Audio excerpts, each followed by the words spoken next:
पुरुष ही झोप घेतलीच पाहिजे. तणावमुक्ती जीवन जगलंच पाहिजे. स्वच्छता ठेवलीच पाहिजे. आपण पौष्टिक आहार घेतलाच पाहिजे. आपण नियमित व्यायाम केलेच पाहिजे. पुरुष ही झोप घेतलीच पाहिजे. तणावमुक्ती जीवन जगलंच पाहिजे. स्वच्छता ठेवलीच पाहिजे. आपण पौष्टिक आहार घेतलाच पाहिजे. आपण नियमित व्यायाम केलेच पाहिजे. पुरुष ही झोप घेतलीच पाहिजे.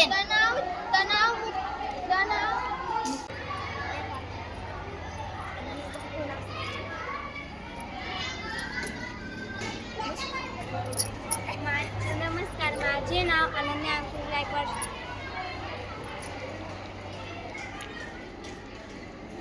नमस्कार, माझे नाव संजीवनी आहे. नमस्कार, माझे नाव संजीवनी आहे. नमस्कार, माझे नाव चैतन्य संतोष पवार आहे. नमस्कार, माझे नाव सोनाली अर्जुन गुंजाळ आहे. नमस्कार, माझे नाव भाग्यश्री आहे.